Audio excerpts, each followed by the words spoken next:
Bismillahirrahmanirrahim. Assalamualaikum warahmatullahi wabarakatuh. Perkenalkan, nama saya Pamungkas Nurul Derajat. Pada kesempatan kali ini saya ingin membahas tentang sistem audio. Yang pertama yaitu pengertian amplifier, yaitu diartikan dengan memperbesar dan menguatkan sinyal input. Power amplifier berfungsi untuk menguatkan sinyal audio setelah mengalami proses. Sinyal yang diterima akan dikuatkan untuk kemudian diumpankan ke loudspeaker. Power amplifier dibagi menjadi beberapa tipe, yaitu yang pertama power amplifier kelas A.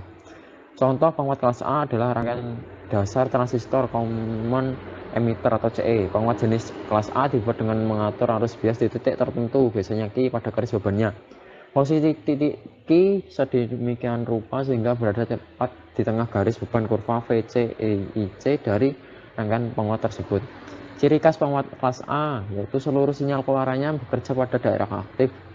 Penguat tipe kelas A disebut sebagai penguat yang memiliki tingkat fidelitas yang tinggi, asalkan sinyal masih bekerja di daerah aktif. Bentuk sinyal keluarannya akan sama persis dengan sinyal input. Yang kedua, power amplifier kelas B. Panas yang berlebihan menjadi masalah tersendiri pada penguat kelas A yang pertama tadi, maka dibuatlah penguat kelas B dengan titik Q yang digeser ke titik B pada gambar 1.22. Titik B adalah satu titik pada garis beban, di mana titik ini berpotongan dengan garis arus IB sama dengan 0. Karena letak titik yang demikian, maka transistor hanya bekerja aktif pada satu bagian fase gelombang saja. Oleh sebab itu, penguat kelas B selalu dibuat dengan dua buah transistor Q1 NPN dan Q2 PNP. Karena kedua transistor ini bekerja bergantian, maka penguat kelas B sering dinamakan penguat push-pull. Rangkaian dasar power amplifier kelas B adalah pada gambar 1, 2, 3. Jika sinyal berupa gelombang sinus, maka transistor Q1 aktif pada 50% siklus pertama, fase positif 0 derajat sampai 180 derajat, dan selanjutnya giliran transistor Q2 aktif pada siklus 50% berikutnya, fase negatif 180 derajat sampai 360 derajat. Penguat kelas B lebih efisien dibanding kelas A, sebab jika tidak ada sinyal input atau inputnya sama dengan 0, maka arus bias IB juga sama dengan 0, dan praktis membuat kedua transistor dalam keadaan yang off. Lanjut, yang ketiga yaitu power amplifier kelas AB, yaitu kompromi antara efisiensi sekitar 50% sampai 75% dengan mempertahankan fidelitas sinyal keluarannya. Rangkaian dasar penguat kelas AB relasinya dengan arus IC dan IE, sehingga dapat dihitung relasinya dengan jepit R2 dari rumus VR2 sama dengan 2 kali 0,7 plus IE dalam kurung RE1 plus RE2.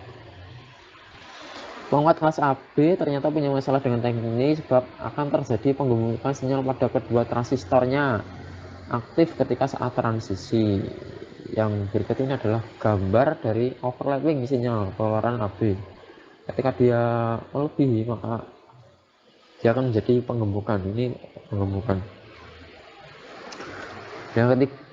Yang keempat yaitu power amplifier kelas C. Power amplifier kelas C hanya menggunakan satu transistor saja. Rangkaian dasar penguat kelas C, rangkaian ini juga tidak diperlukan bias, karena transistor memang sengaja dibuat bekerja pada daerah saturasi. Rangkaian LC pada rangkaian tersebut akan beresonansi dan ikut berperan penting dalam mereplikasi kembali sinyal input menjadi sinyal output dengan frekuensi yang sama. Rangkaian ini jika diberi umpan balik dapat menjadi rangkaian osilator RF yang sering digunakan pada pemancar. Penguat kelas C yang memiliki efisien yang tinggi bahkan sampai 100%, namun tingkat fidelitasnya memang lebih rendah. Tetapi sebenarnya fidelitas yang tinggi bukan menjadi tujuan dari penguat jenis ini. Dari gambar di bawah ini, kelas C ini menggunakan satu transistor saja, yaitu Q1 ini. Ini transistor, ini adalah power amplifier kelas C. Lanjut, power amplifier kelas D yaitu menggunakan teknik PWM, pulse width modulation, di mana lebar dari pulsa ini proporsional terhadap amplitude sinyal input. Pada tingkat akhir, sinyal PWM mendrive transistor switching on dan off sesuai dengan level pulsanya. Transistor switching yang digunakan biasanya adalah transistor jenis FET. Teknik sampling pada sistem penguat KSD memerlukan sebuah generator gelombang segitiga dan komparator untuk menghasilkan sinyal PWM yang proporsional terhadap amplitude sinyal input. Pola sinyal PWM hasil dari teknik sampling ini seperti digambarkan pada gambar 1.29. Pada sistem audio yang kedua yaitu komponennya yang bernama loudspeaker. Loudspeaker merupakan sebuah transducer elektroakustikal yang mengubah sinyal listrik ke suara. Istilah loudspeaker dapat dijadikan acuan sebagai transducer individual atau sistem pelengkap yang terdiri dari suatu enclosure yang melengkapi satu atau lebih pengarah dan komponen filter listrik. Dalam loudspeaker terdapat fiber selulosa atau kertas, merupakan bahan asli yang sangat umum digunakan untuk membuat sekat rongga. Kepadatan kertas dimodifikasi untuk menghasilkan karakteristik suara yang diinginkan. Selulosa kontinu sangat umum digunakan dalam sound speaker.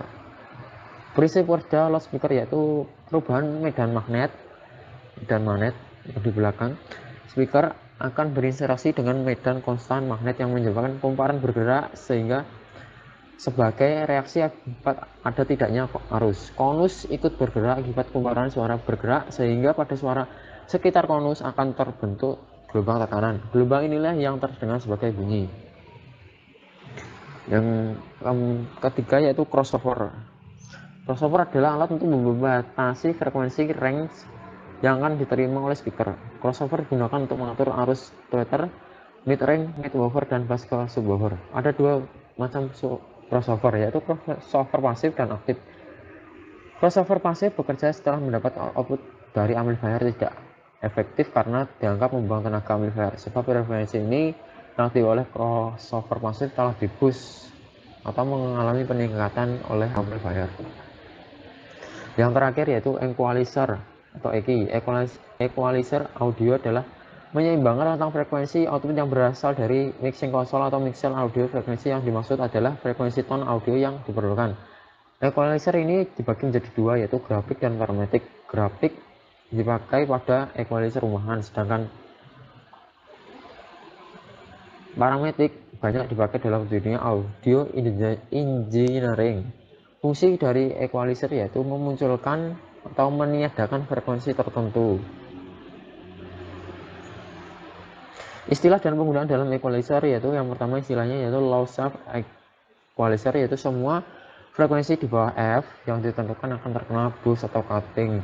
High sharp, semua yang frekuensi yang di atas, karena high itu di atas, yang ditentukan akan terkena boost. High pass, semua frekuensi di bawah F akan dipotong. Low pass, semua frekuensi di atas F yang ditentukan akan dipotong atau dibuang. Penggunaan equalizer yang pertama mengubah warna dari sound, yang kedua memisahkan dua instrumen yang frekuensinya bertabrakan, yang ketiga menyingkirkan frekuensi yang kotor yang mengganggu, yang keempat untuk mastering, yang kelima untuk meredam feedback.